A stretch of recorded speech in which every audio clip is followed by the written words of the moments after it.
Hello everybody, this is Chandan and now we are watching Jai Bharat जय मिथिला। नमस्कार दोस्तों शायद आपको पता होगा अभी भारतीय सेना में कुछ फाइटर जेट्स की कमी है और इसी कमी को पूरा करने के लिए भारतीय सेना कुछ विमान खरीदना चाहती है। ये सौदा लगभग 90,000 करोड़ की है और इसी कड़ी में फ्रांस ने फाइटर जेट्स की आवश्यकता को पूरी करने के लिए भारत सरकार के पास दस्तावेज जमा कर दिया है जो 26 राफेल एम के लिए है। अब मुद्दे की बात यह है कि क्या ये फाइटर जेट चीन और पाकिस्तान को टक्कर दे पाएगा? क्या ये चीन के J-10, J-15 और Su-30 को काउंटर कर पाएगा? क्या ये फाइटर मल्टी रोल कॉम्बैट में चाइना और पाकिस्तान को टक्कर दे पाएगा? इस फाइटर जेट्स के आने से भारतीय नौसेना को कुछ फायदा होगा भी या नहीं? आज का वीडियो बहुत महत्वपूर्ण है। आज एक एक पहलू पर चर्चा करेंगे, हो सके तो वीडियो पर बने रहें। तो शुरू करते हैं। अब मुद्दे की बात यह है दोस्तों, फ्रांस ने अभी भारतीय सेना के लिए 26 राफेल एम के लिए अपना फाइनल बिड सबमिट कर दिया है जो कि लगभग 90,000 करोड़ रुपए की है, जिसमें 26 मल्टी रोल फाइटर जेट्स आएंगे, जिसमें 22 सिंगल सीटर और 4 ट्विन सीटर होंगे, जिसमें twin seater fighter jets training देने के लिए होगा और सिंगल सीटर फ्रंट लाइन पर तैनाती के लिए होगा। इस multi role combat fighter jets को INS विक्रांत और INS विक्रमादित्य पर तैनात किया जाएगा।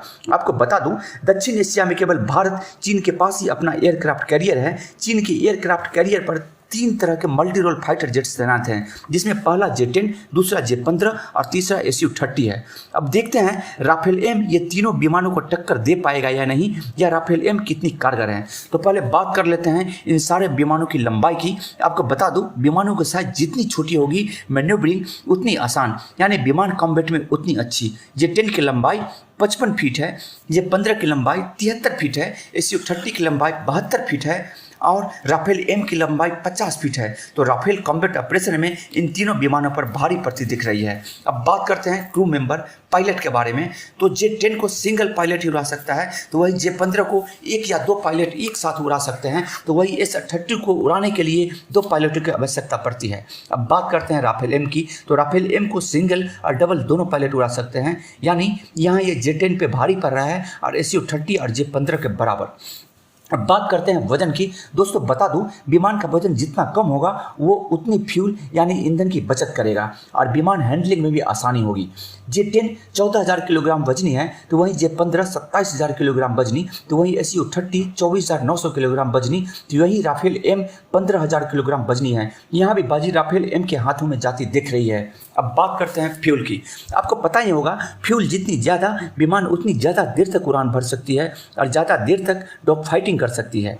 J-10 की फ्यूल कैपेसिटी है 8,950 लीटर, J-15 की 9,500 लीटर, तो Su-30 की 9,400 लीटर, तो वही राफेल एम की फ्यूल कैपेसिटी है 11,200 लीटर। यहाँ भी जीत राफेल एम के हाथों में जाती दिख रही है। अब बात करते हैं स्पीड की।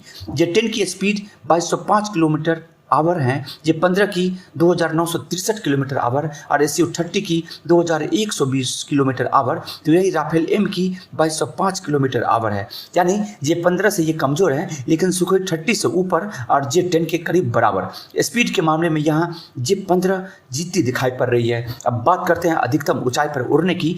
J-10 की अधिकतम ऊंचाई 59,000 फीट है, तो J-15 की 66,000 फीट, तो Su-30 के 57,000 फीट। वही बात करते हैं राफेल एम की। तो राफेल एम की अधिकतम ऊंचाई 52,000 फीट है। इस मामले में राफेल एम से J-10, J-15 और Su-30 तीनों विमान ऊपर हैं। अब बात करते हैं हार्ड पॉइंट्स की, जो कि किसी भी फाइटर जेट्स के लिए सबसे महत्वपूर्ण अंग होता है, यानी जितनी ज़्यादा हार्ड पॉइंट्स उतनी ज़्यादा हथियार ले जाने की क्षमता।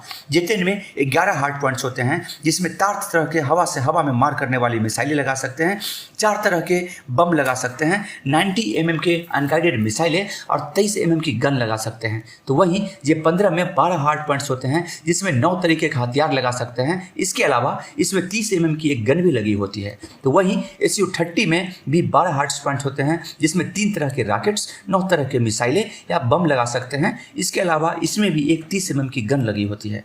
तो अब बात करते हैं राफेल एम की। दोस्तों राफेल एम में 14 हार्ड पॉइंट्स लगे हुए होते हैं, इसमें 3 तरह के हवा से हवा में मार करने वाली मिसाइलें, 7 तरह की हवा से सतह पर मार करने वाली मिसाइलें, 9 तरह के बम लगा सकते हैं और एक परमाणु मिसाइल भी लगा सकते हैं और 30 mm की गन भी इसमें लगी होती है। इस लिहाज से राफेल एम बेहतर है इन तीनों जेट्स से। दोस्तों J-10, J-15 चौथी पीढ़ी के विमान हैं, जेट्स हैं। Su-30 multi role air jet है, तो वही राफेल एम 4.5 जनरेशन का फाइटर जेट्स है। राफेल एम तीनों जेट्स को टक्कर दे सकता है। एक राफेल एम इन तीनों जेट्स को काफ़ी चुनौती दे सकता है। यह बात पायलट पर निर्भर करता है कि वो किस तरीके से इसे चला रहा है। तो दोस्तों, अगर वीडियो अच्छी लगी हो तो एक लाइक तो बनता है। आप रक्षा से जुड़ी नवीनतम जानकारी के लिए मेरे चैनल को सब्सक्राइब कर सकते हैं। तो मिलते हैं एक नई जानकारी के साथ। जय हिंद।